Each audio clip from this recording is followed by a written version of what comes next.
we're a few people short today. Morning, friends. Singcho said he wants to take some time and focus on writing poems, so he'll join us later. Noelle has other duties today, so she asked me to tell everyone not to wait up for her. Oh, okay. Well, never mind. What about Callie Roy, though? She said she'd be here. I got here really early, but I haven't seen her yet. Are you talking about the girl with the blue hair? I saw her on the bridge near Dihua Marsh during my morning training. She looked a little upset, so I didn't want to disturb her. Upset?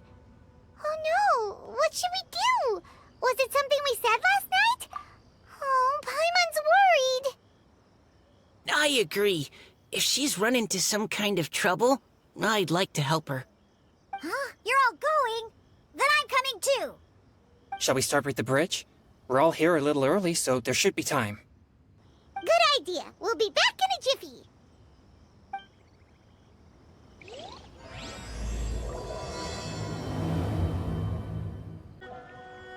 Oh, so this is the place? We ran into her here yesterday, too. She looked like something was weighing on her mind then as well. It's also not far from where we were dropping those leaves. Huh. Leaves? Oh, right. We were so busy matching couplets we forgot to mention.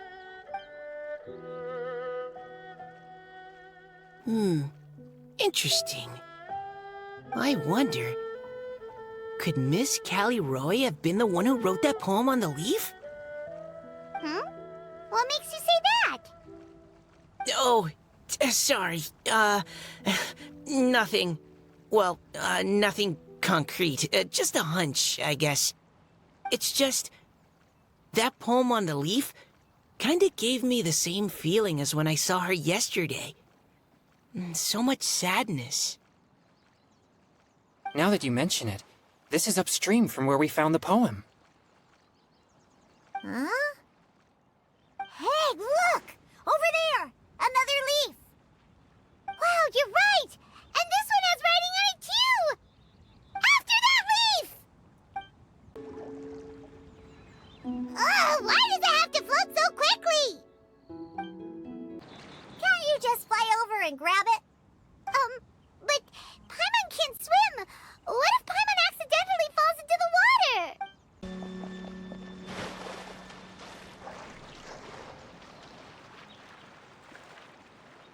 It stopped! No! Whew. We finally caught it. Are the words still legible, or have they been washed out? Looks like the ink's intact. Let Paimon take a look at what it says.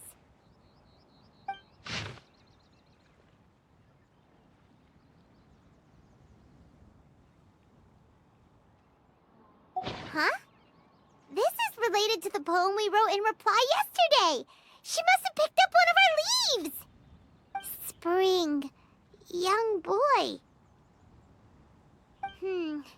It's looking a lot like Callie Roy was the one who wrote this. She seems to care a lot about that story, huh? Actually, when Paimon first saw her, Paimon was wondering, do you think... is it possible that she's, Based on the current and accounting for wind strength, everyone, please follow me. Ah! She's surrounded by hilly churros! Let's go save her!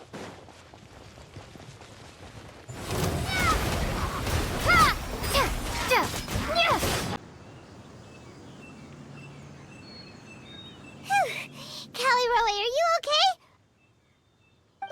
What's that?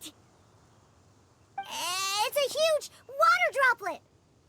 This is exactly what I saw the other day. Huh? Why are you all looking at me like that?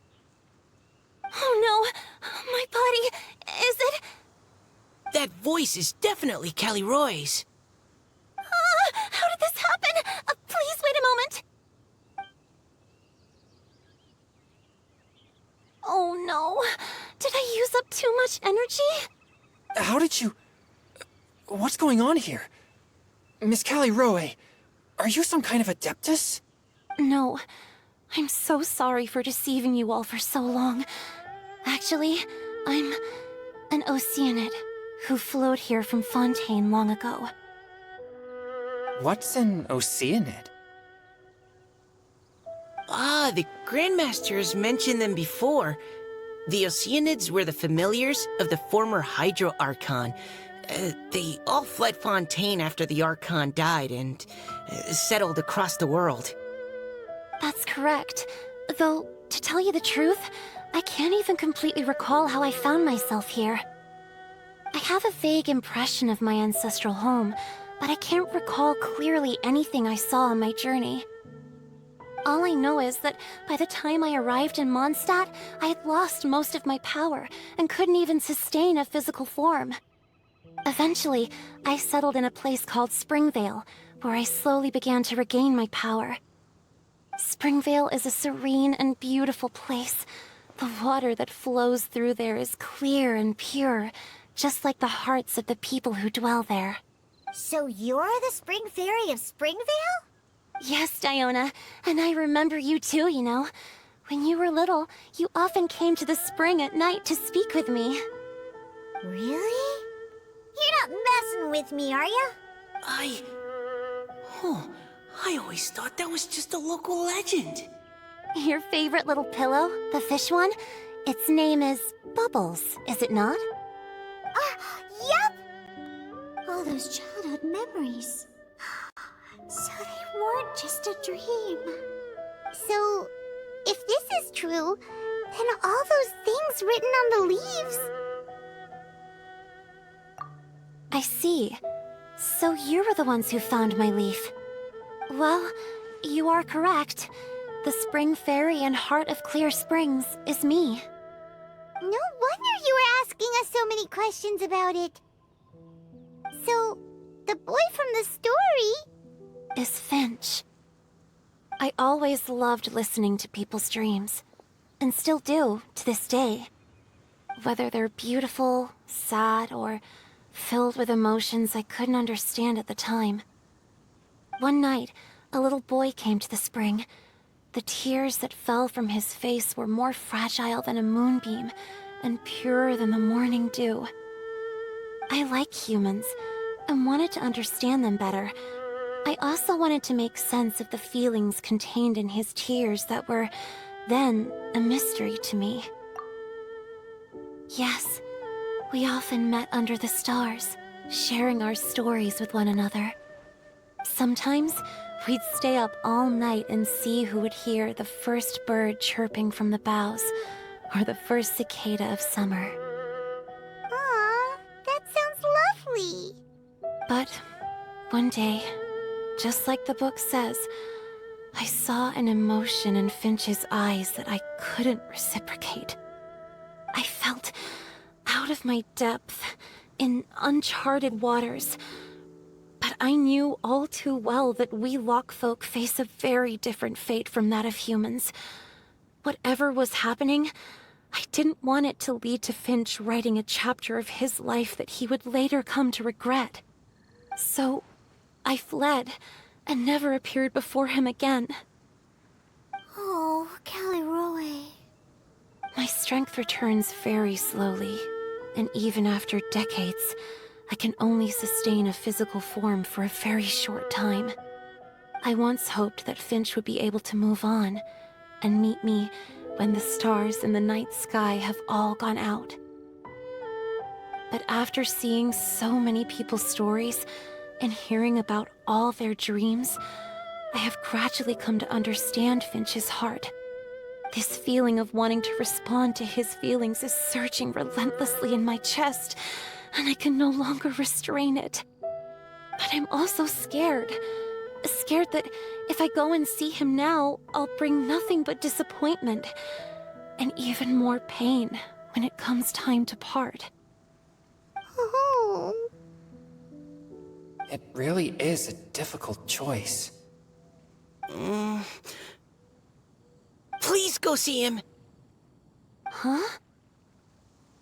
I know Grandpa Finch, and he's a really kind person. When I was struggling to learn how to draw maps, He was always encouraging me, telling me not to give up, always keep trying, and get out there and have some adventures.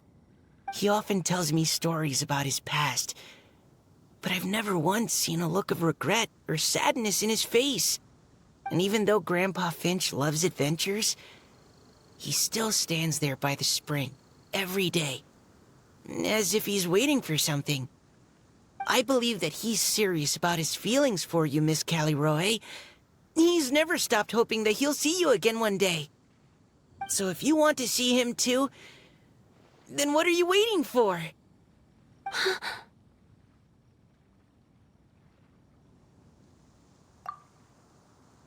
Huh? Oh, sorry. I think I got a bit too excited and I just thought... I understand. That settles it. I've decided. I will go back and see Finch. You will? Amazing! That's great! But I'd like to ask all of you for some help. Sure. Just say the word. We'll help you any way we can. Would you come to Springvale with me and help to bring Finch to my side? I cannot maintain this form for much longer, and I'm worried others will see me how I was just before. Leave it to me. I'm really close with Grandpa Finch. Also, please keep Finch's in my secret. I wouldn't want Springvale's tranquil waters to become agitated on account of all this. Your secret is safe with me. I won't tell anyone. That's a promise. Great.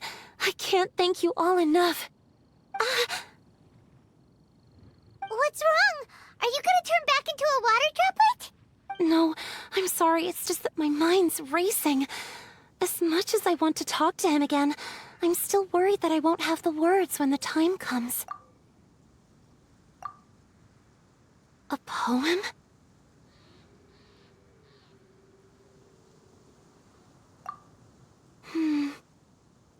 Okay, good idea. I'll write him a poem. And it will be called Heart of Clear Springs.